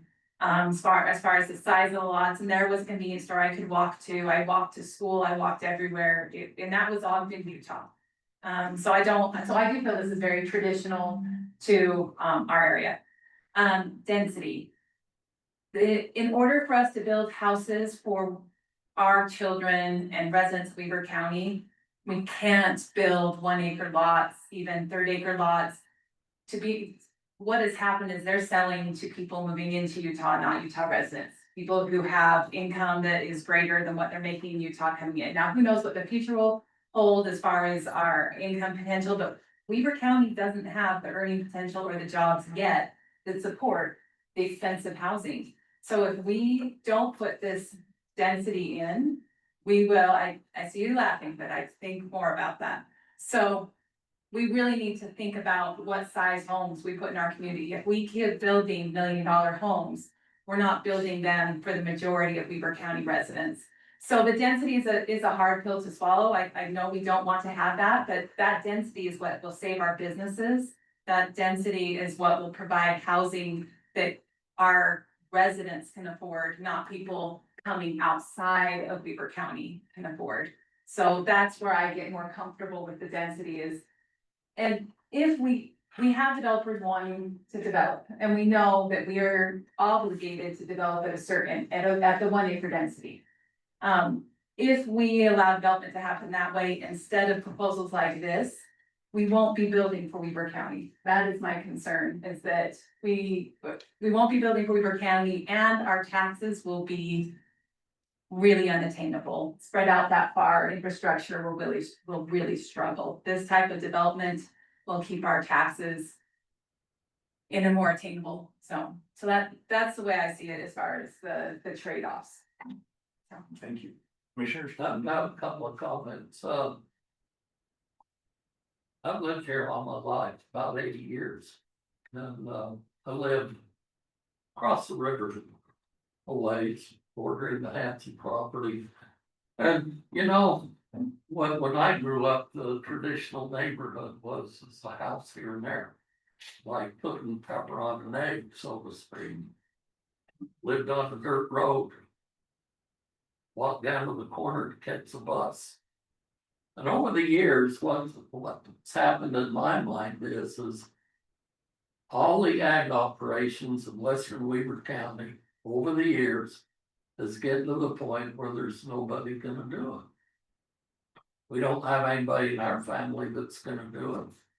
We've seen our neighbors to the south of Wade Dairy, they call it a day. Because there's nobody to do it, and it's an expensive business to follow. And so, to me, these people have a right to get everything they can get for their property. They put their lives into it, but many of them bought the property. Some people has inherited the property. But whether you inherit it or not, if you're in an ag operation, it's still pretty expensive. So when it comes to disposing of property, We used to be 1 acre lots has been set up here. I guess 1 acre lots, the road I live on, 300 north, for many years, there was 3 houses. They paved that road about 4 times. We haven't even paid enough tax to pave that once. You don't have sewer, but 1 acre lots are not efficient. And we need places for our kids. I've got 3 kids. And even if I give them the property, they don't have good jobs. So they're doing the best they can, but we need to have an environment where our kids, if they want to live out here next to us, just about every time we have a hearing, people, somebody says it, like have my family close by. Well, the shortage of housing in Utah is part of the reason that we have the prices the way we have them. We have a lot more demand than we have homes out there. Governor's been working on it. There's a long ways to go. But this is the future. There isn't gonna be much farming out there. This is the future. Where's our people gonna live? Where are they gonna work? How are they gonna get there? And I appreciate Brent's comment on the 10 years early, but I always say we build our roads 20 years too late. Because if it's not now, it's when. And really, putting more homes on an acre is really a solution to a problem. Cuts down infrastructure costs. Hopefully it drives the property prices so people can afford to live there or build a home there. And so as far as this development goes, this piece of ground, in my mind, the way it's laid out, is a very beautiful development. I think it's gonna be I'll call it a diamond in western River County's area, because I just think that it's a good place for that. And sure, it is different. If you have a traveling around a lot and seeing things like this, first time I seen one was in Wisconsin. I couldn't even figure out anything. But the more I was there where my son lived, it was a great community, the way it was laid out. And it was much like this one next to a small river. So I'm thinking that, just to echo what's been said, there's been many hours put in on this thing. In fact, it started. Here we go. And so it's been going a long time. And it has. I got a great grandson playing baseball right now. He's never hit a ball off a tee yet, but it might have been tonight. Don't miss that. But you know what? It's worth doing because this is the future. It's a future for our children. It's a future for our children's children. And it also, if development happens further west where we get more jobs, it's gonna be the place to live. It'll cut down the commuting time. So as foreign as this looks to me, I think that it's a pretty good idea. JBC was a pretty good idea. So there's no perfect way to develop. I'll agree with that. I've learned a lot over the years setting up here, but we need to keep after it because this is our community. And so that's the message I want to leave with everybody. This is where we live. It's where our children's gonna live, our children's children. And so this could be part of the legacy that we leave Western Weaver County. Thank you. Thank you, Commissioner. Anyone else? Yes, second off. Anything else? Any other questions or comments for the applicant? I got one. It's short. 3 bridges, bed bridges over the river, right? Head bridges. That is what we were originally asking. I need to make sure we got that in that agreement. Just curious. But there's at least one that's gonna connect this to the Promontory Commerce Center. Yes. And the duck hunting's all right.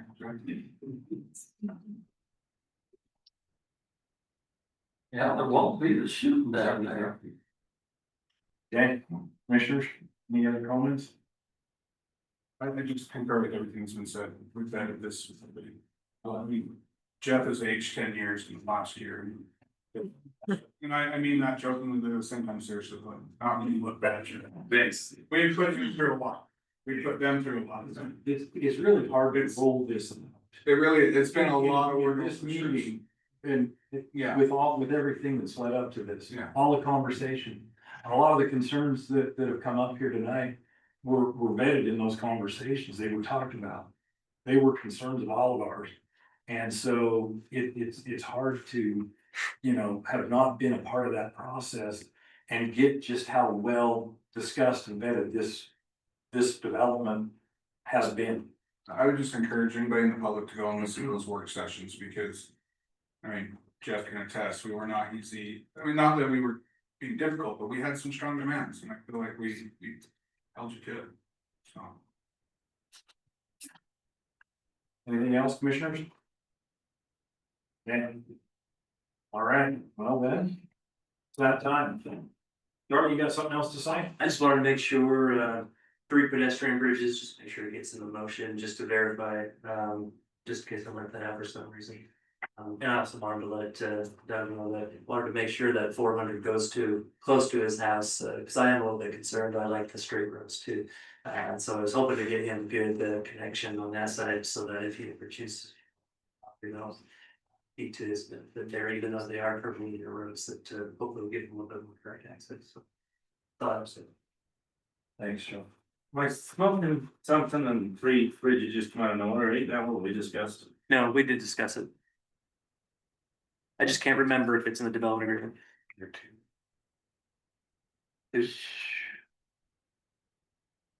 I honestly don't remember. If you wanna wait, I'll look it up. I remember after on work sessions. I don't think I said that session. But I don't think that it's appropriate to ask for it now. Yeah. No, that was one of the big things that, I mean, in my eyes, 'cause that's why when I trying to remember what we talked about in that work session, because there was so much we talked about over the last, especially 4 months on this deal. But it was that whole thing, the walkable community and being able to, just like to Dwayne's point, being able, or someone's point that brought up tonight, was being able to walk to that. Those jobs that are coming out in the area and the other side of the river, you gotta find a way to get there. So I guess just for clarification, we asking for those to be put in or? Just make sure they are, if they're not in, No, when would the developer add those, I guess, from us, because they don't own the property to the side, right? yeah, they do. Yeah, they do. Oh, okay. And it would be it'd be part of the improvements, so any development that's within the 200 feet. I see. Can I just clarify the ownership? It's different ownership groups. I mean, we have an ownership in, but it's completely different partners in ownership. Make it work. So just to clarify, we don't on both sides. Okay, you don't want on both sides, but regardless, they gotta make it work sometime. Yeah, I'm not disagreeing, yeah, so. While Charlie's looking for that, just for the public to know, there is a lot of infrastructure and as part of the development agreement required for the open space, so it's. Yes, there is some natural area around the river that we do want to preserve, but we're actually asking for a lot of improvements on the river to help with flood, but also pavilions and parking and bathroom facilities. So there will be a lot of usable open space, not just open space, and that's all part of that yard, so enormous stuff. How do we make this work, Charlie? I mean, Commissioner Ponce was talking about it. Oh, great question. I'm glad you think about it. I mean, I get it. There's, and like, in my eyes, hitting on these bridges, we don't want them all going in that little section that goes to Promontory Commerce. I would like to see them spread out over the couple miles of the river through there.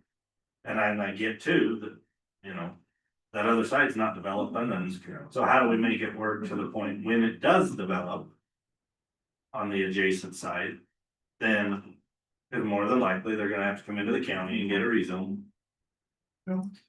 So where it's a partnership to put them in those areas, and do we put it as a distance? I mean, what is our trailhead distance, every half a mile? Mile. Every mile is a. Do we know how much they may or may not own on both sides, how many miles? Well, on the other side, Two. yeah, on the other Two that's side, consecutive with each other. 2 on one side, yeah. But until the corridors improved. Yeah, there's no need to put it like this, Yeah. ain't something that's gonna happen today, I'm Right. talking, these might be 30 years down the road. But if they're not in this agreement, Yeah, they would need to be part of the improvement of the corridor. yeah. And even if a section of the corridor is improved and the neighboring property don't want it to go in yet. But I would like to see something in there that then, between the two developers, they work together and get it in. Is that halfway? Well, it's like a fishing dock. You could go out there and fish on it, you go out there and jump off it and swim in the river, not right now, but. Maybe when, well, you don't want to do it in the river, not either. Cause right, Edwards, I think the way they phrased it, just to go would be just fine in your motion, just making sure that it gets in there, that the. 3 bridges, if that's what you guys landed on, you're right, it was in a previous version, go grab that language and just pop back in. But you just give me the layperson direction, and we'll make sure it gets in there for the commissioners. So they're installed when, property is. When improvements, when trail improvements go in. And or when adjacent properties across the river are ready to install the trail connection. We could also add in escrow instead, or Yeah. donation instead, So it so. could be an escrow, I'm not against an escrow, if they wanna say this builds out and nothing on the west side builds out, then. Escrow for a portion of the bridge, and we make the developer on the other side put the bridge in. As part of their. Whatever. Makes sense to me. Would they? Come on, what are escrow you thinking? Or as the project builds out, like proportionate to develop. So I think it would be, so the improvements that are going in along that Weaver corridor are required to happen at the point that any development comes within 200 feet of the right of way. Right, so that'll be when the trigger is for the bridges to do it, but if they can't go anywhere. We would ask for, well, obviously it would all be escrow, probably design up front, but then we would ask for it to remain in escrow if they can't actually be accessed from the inside. Or we can turn the escrow into a donation and the county can use that with impact fees in the future with the neighbors who are our facilities. I like it. Charlie, does the code already cover what type of bridge would be appropriate in state that as well? If you say pedestrian bridge, our pedestrian pathways are 10 feet wide, so we'll make sure it's a 10-foot wide pedestrian bridge. So we need bridge and cables. Yeah, yeah. So if you want a suspension bridge, make sure you specify suspension bridge, but, or that's. I don't want. No, road good. Just the road swings, how many, And keeping in mind that we do plan on having a bridge at 12th Street, we do plan on having a bridge at 400, we do plan on having a bridge at 700. We'll have both pedestrian and vehicle facilities, all 3 of those, so. The 3 that you're talking about would be in addition to those. Such as a huge expense. I mean, I'm sorry to say, but I get we need the connectivity, but that's a huge expense to the developer, so that's where I'm. Well, and, you know, if we wanna have further conversation on this, it could be tabled and have another, you know, have some conversation on it as well. So it's up, you know, it's kind of up to you guys, how do you wanna handle it? okay, go ahead. You're fine. Question, how many miles of river do we have? This property, Mhm. well, the entire corridor from 4700 down to 12th Street is a little over 2.5 miles. I think along this property is just under 2 miles. So 3 does seem excessive to me. I was not remembering the other 3 connections on this. But they're not building bridges. Who knows when the bridge for the roadway through those other 2 spots, what is it, 700 and 400? Or something along there, they're ever gonna come. Well, maybe there's where your 3 bridges are, then maybe there's separate pedestrian facilities and then the road itself could be built at a later time. a good way to do it. So I'd have to rebuild the pedestrian bridge. Not necessarily, you could have the pedestrian bridge gonna be over your off street.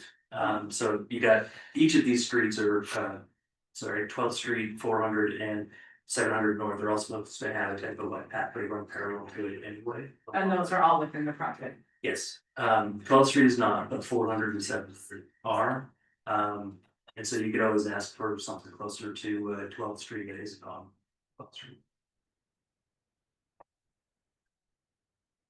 I don't know, I do have a hard time putting this all on this developer and not on future development as well. So, That's fine. The one for sure needs to go in. right, to 12%. connect to the jobs, that's. The other two, I'm fine with that. And it's when That's the other for side now. comes along. But at some point, they need to be there. Cause I mean, to build a bridge across the river right now, even though they're doing the improvements, if the other side's not developed, then there's no point doing it, cause where's it gonna go? Yeah. But, you know, we have the ability. Unless they wanna build 1 acre lots, I guess, on the other side, and we all know that that's not something they necessarily want. So would you be comfortable with say one, Mr. Chairman? 2 promontory, 1, 2, 400 and 1, 2, 7? Would that be, and then we'll just make sure it gets done or escrow if we don't have landowners on the edge of the river. Are willing. That's a great way to do it. Like, say it one more time. One that goes to promontory. Which is Oh, on yeah, on so the the- southern side of the project, but still connected to this project. One on 400, south and one on 700. The full bridge or just half of it escrowed. Whatever you guys. Mr. Chairman, can I talk to Charlie for a minute? No, the public hearing part process, It's not public, it's for him. no, we're in meeting, thank you. Commissioners. Let's, we can have some deliberation over this. I just trying to, I mean, I look at the distance. And you look between 1200, you look at Charlie's, the straight distance on that. Between what 12th Street's gonna be and where the potential connection of 400. I think for whatever the first road that's coming across there is gonna be. It's on one of these pages. Maybe it was on Charlie's map. Oh yeah, here.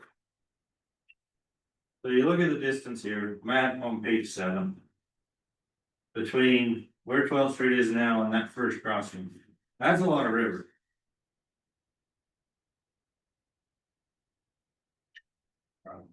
It's the one that's on the screen, does that work for you? Yeah, cause it shows blue. So between that road and that road, that's a huge distance. Between, okay, what if we settle on 2? Yeah. One goes in now. One goes in as a 50% share in the future. The first one goes somewhere between 12th Street and that first crossing going to the north. The second one goes in somewhere between the 2 crossings there. As what's, and whatever that other road is, put a little blue and clear at the very top. 400, sorry, I put 400 north here, that's supposed to be 400 south, it actually turns into 200 north on the side of the river, but, or 700 north is the other one. Somewhere between 4th south and 7th north, and somewhere between 4th and 12th.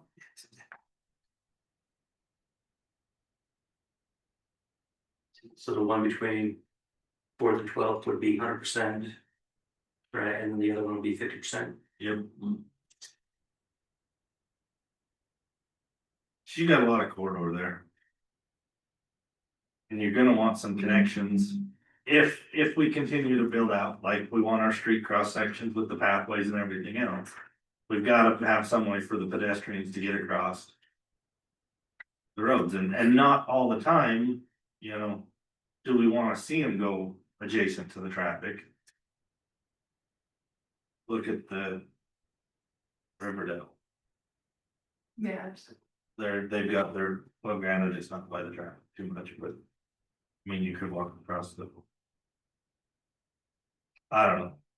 West Haven's done it in a few areas. I think those crossings are vital for what we're wanting to do with. Not only the walkable community and to make this. Make this community that's being proposed here. radiate, I guess, a little bit on the adjacent communities that are coming in that isn't this traditional neighborhood that's 100% kind of designed around walkable and everything else, but it helps bring them into these areas and some of the benefits and amenities that are gonna come along with what's in this proposal. And if we don't ask the developers to build them, the county doesn't have money to put them in, there just won't be connectivity. So that is the concern. I mean, it's very difficult for the county to do it. We do have some impact fees, but I would hope we could use those impact fees to fill in the gaps where we have them on the previous developments.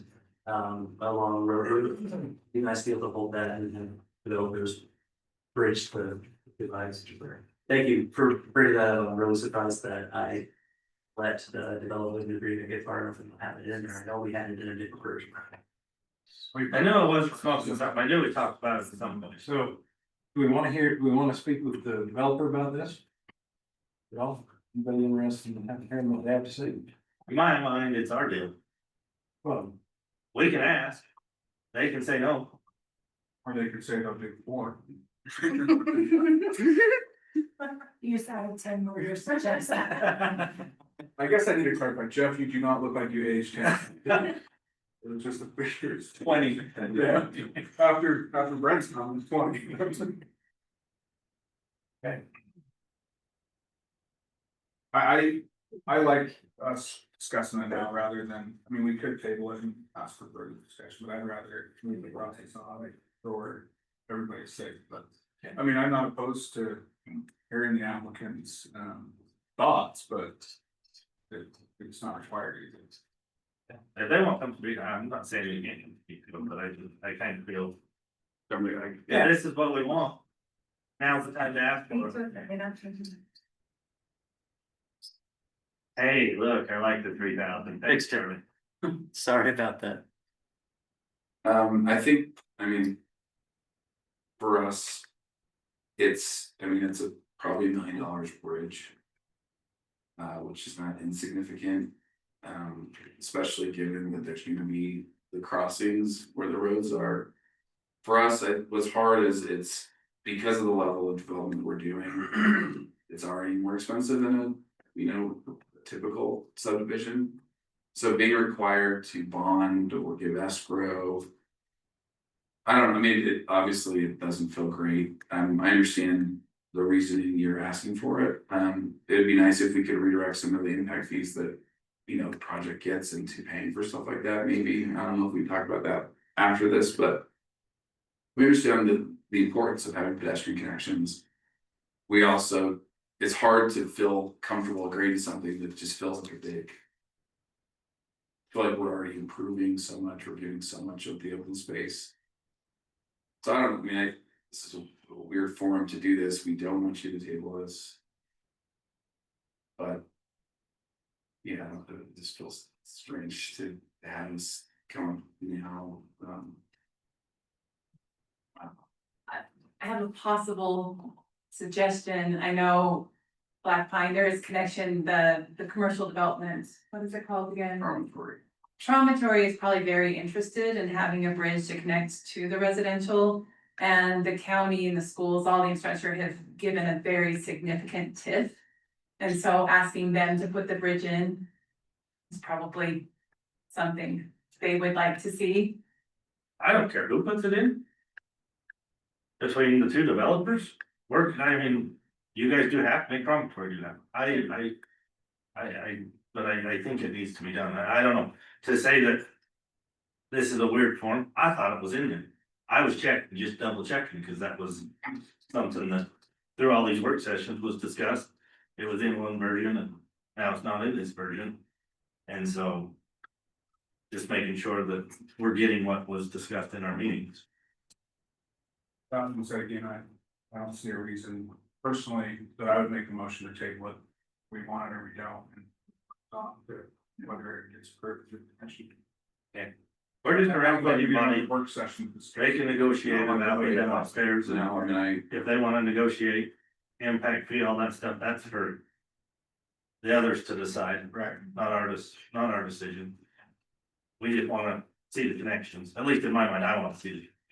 That's something. Maybe the last thing, maybe the ask would be maybe just recommend one, because there is gonna be two others further north, and the biggest gap is between 12 and 14. So. And so when would those other two connections happen? You're talking about next to the roadway, right? Yeah, Okay, and those you would be installing? no, we're giving right of way for those, and those are massive crossings. Yeah. I've got a question. Does the county have a right of way along the spillway?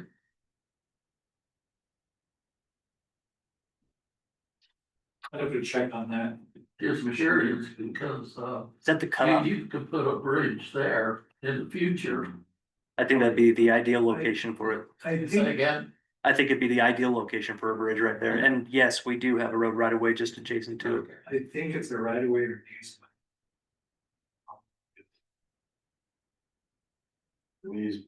That's why I think the distance is more, three's a little bit probably when you start talking to bridges, but.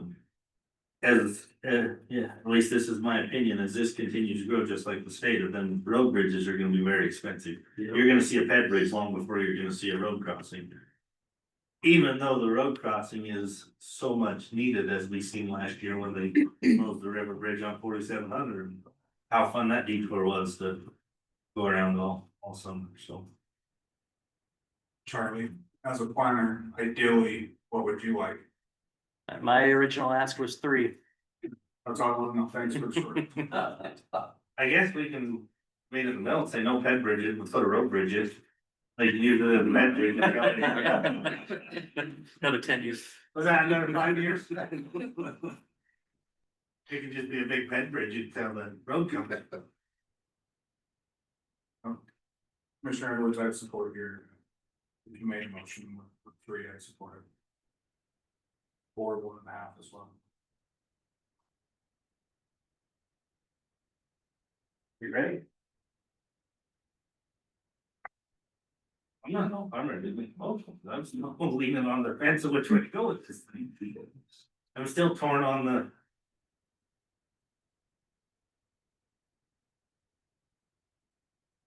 I thought there was gonna be pedestrian bridges in it too. I kind of took that for granted, because I know we did talk about it. We spent a lot of time on the one, kind of over by where Commissioner Aydelotte suggested there, it was near where the spillway is. So. I thought it was in there too.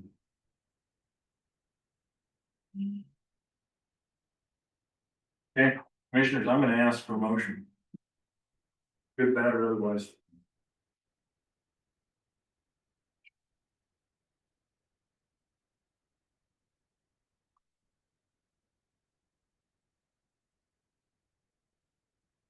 Ask a question first. Sure. Not that I care 100%, but I do wanna know. Bridge is a deal breaker?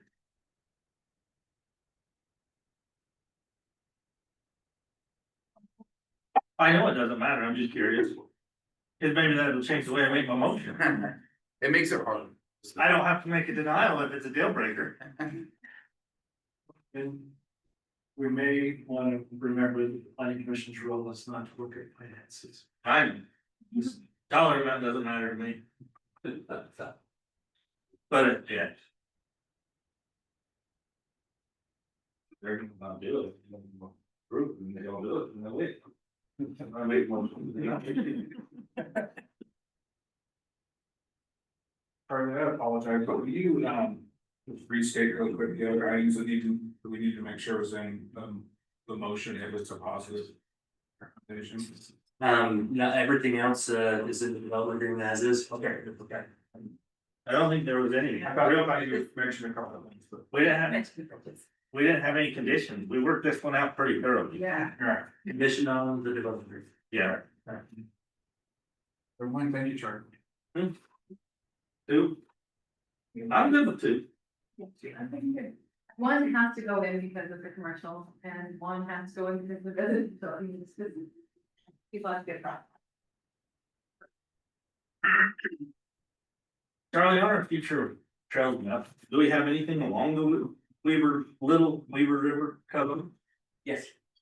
We should, and if we don't, Oh yeah, I can see it right there. we should have it though. It's this big, long, straight green line. Yep. On the general plan right there. Ideal location for it along the waterway. They don't move very often. Even if it's the cement channel like the LA River. It's not pretty. Still a permanent feature. As long as they don't ride there, but it's.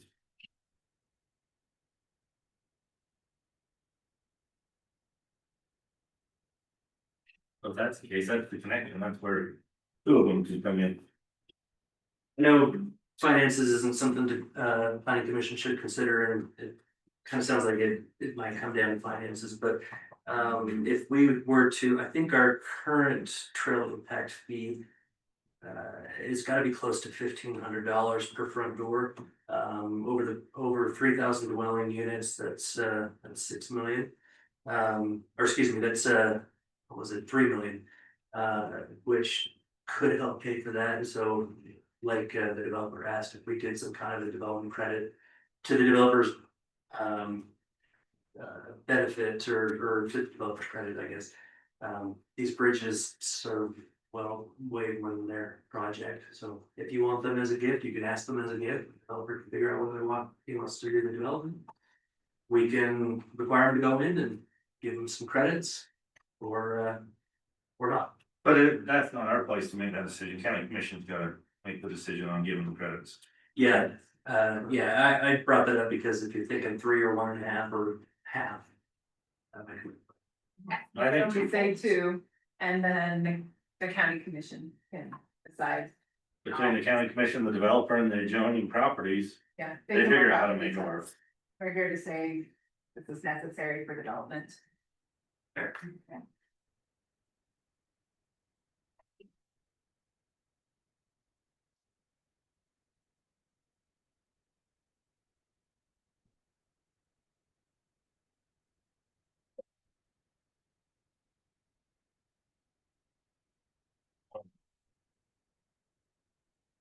They stand up.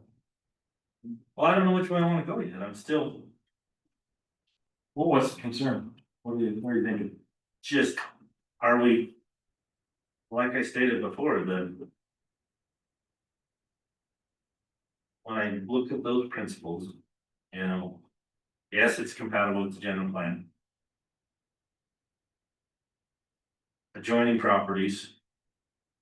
I mean, it is a change to the community.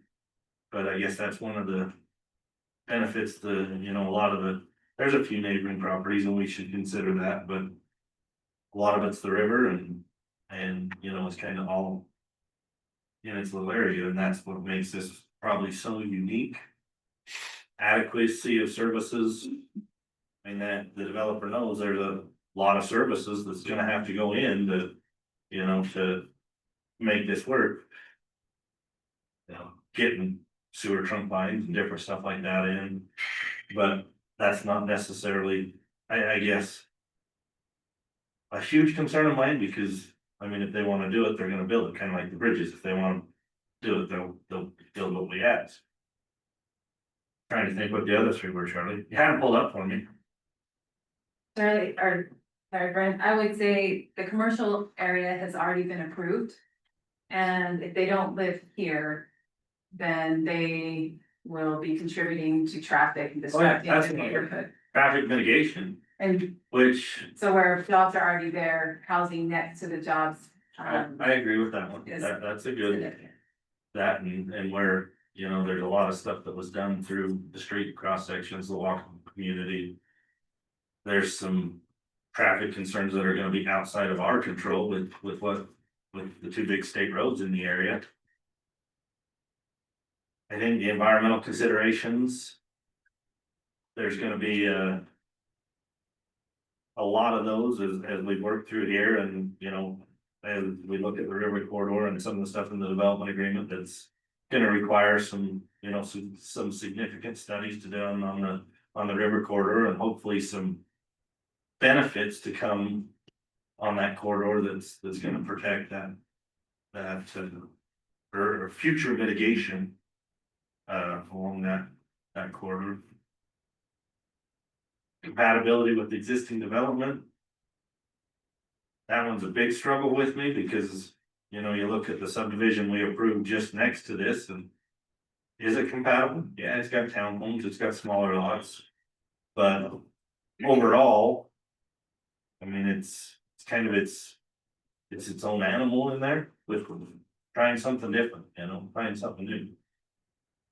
Mr. Chairman, if I might, I want to make sure the planning commission is clear that that development is part of. this I know. Proposal, okay, I just want to make. Just using it as a figure, as we look at this as the development comes, and it goes back to that. If we don't do this, what do we get? A bunch of third acre? The one thing about the bunch of third acre, not that there's anything wrong with it, but we don't get as much benefit or bang for the buck for the community. As what we can ask for when we look at this higher density. As it comes in. I think I'm gonna go with, Director Grover's statement about the finances and that not being part of our obligation.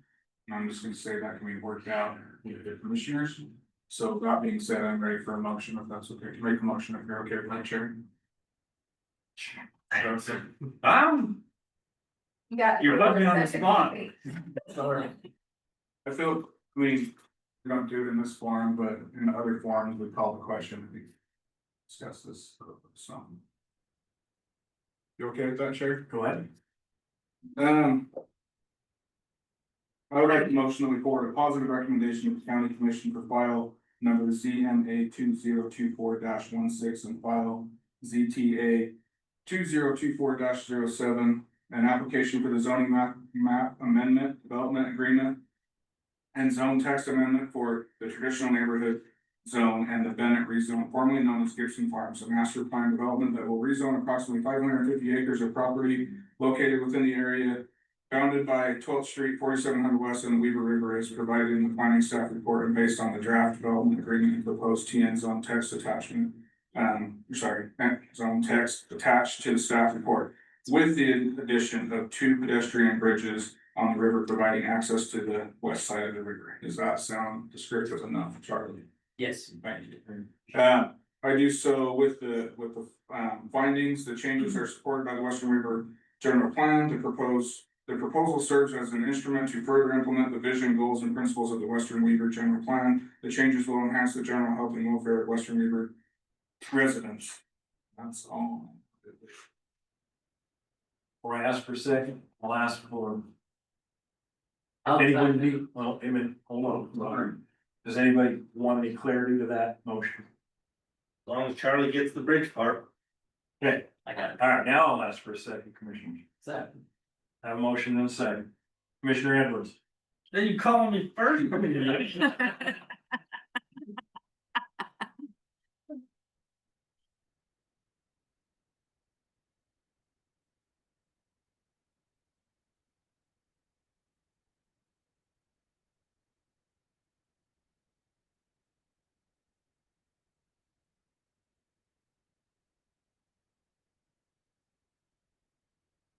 Aye. Commissioner Clones. Aye. Commissioner Wickard. Hi. Commissioner Neville. Aye. Commissioner Andreotti. Aye. Chair votes aye as well. Thank you very much. That's how this whole process was, not just tonight. All right, next item on our agenda. Public comments for items not on this agenda.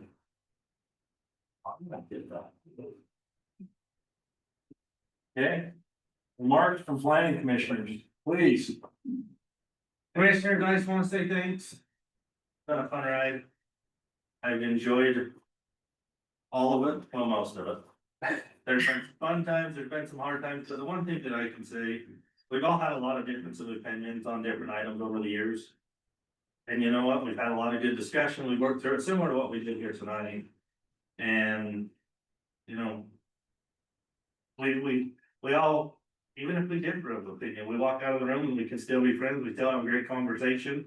And I think that speaks a lot to the group that's here, and it is hard to leave this group because I know I said it, I know all of us have said it, we've got one heck of a group that sits up here. And, you know, we all bring a different part to the team and a different voice and, you know, that's, I think what makes it so great is because then we're able to be able to look at different views and, you know, even though mine probably get hurt a lot, I like to be vocal about it, I'm a little hard-headed. And sorry about all the school stuff, Sarah, but I'm still gonna be hard-headed on the school stuff. But that's what makes it great, you know, we have differences of opinions, but we still, you know, we can still work together. And to staff, especially Charlie.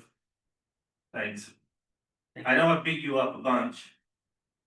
You've done it well enough that I didn't feel it. But it's helped me learn a lot in this process, and Director Grover, thank you. I don't know about Liam. Can't yell at me too many times. Only once. Yeah, just one. Just once. I learned. Shit, what was it, straighten up or ship out or something? No, so I appreciate it. And I still wanna be involved as much as I can, but there comes a time where I gotta be a dad more than. And that was the real struggle with this whole thing, you know, when I made the decision finally and told the wife I was gonna resign. What finally hit me was, my daughter come to me one night and said, "Dad, why are you never at my rodeo?" And that's the worst part of this is, all the junior rodeos around here are on Tuesdays. And that's the same night we meet, whether it's a work session or a regular meeting, and there's been a lot of them lately, and. You know, I was sitting in the tractor that night and I thought a lot about that. And it really took to heart because, you know. I look at this and as I sit up here and try and make decisions. That's gonna affect the future, that's gonna affect my kids as they grow older and, you know, as I wanna keep them around here. That's the tough part, because my 11-year-old daughter sees dad's not at my rodeo. Not that I'm up here trying to, you know, better the future for what they have and what they're gonna grow up in this community.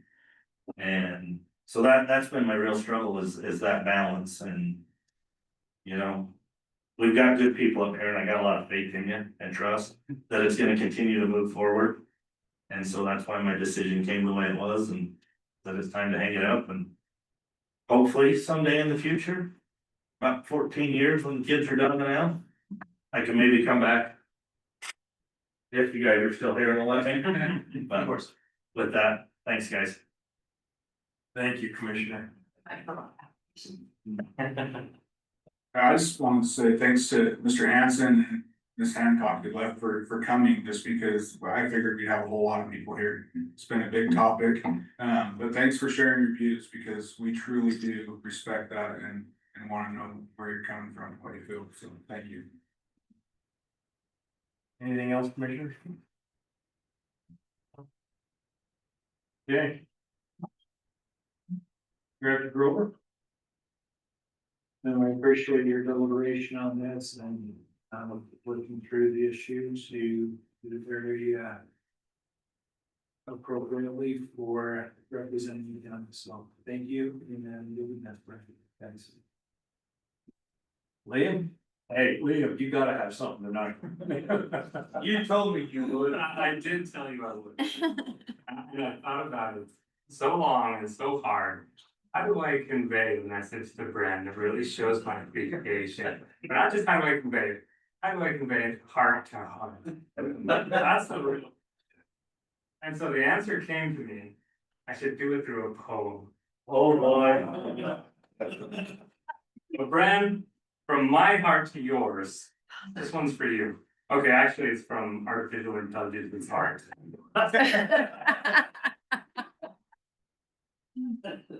Called Bren, the has-been.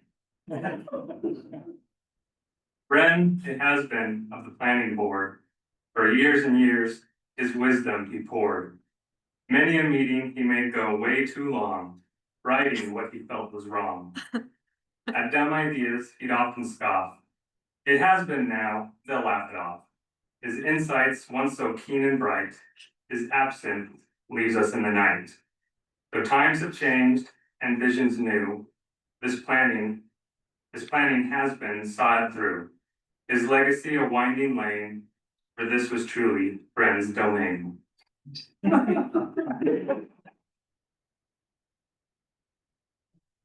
you, Bren. Thanks. You're welcome. Worked on it a long time. You know, while I was sitting over there.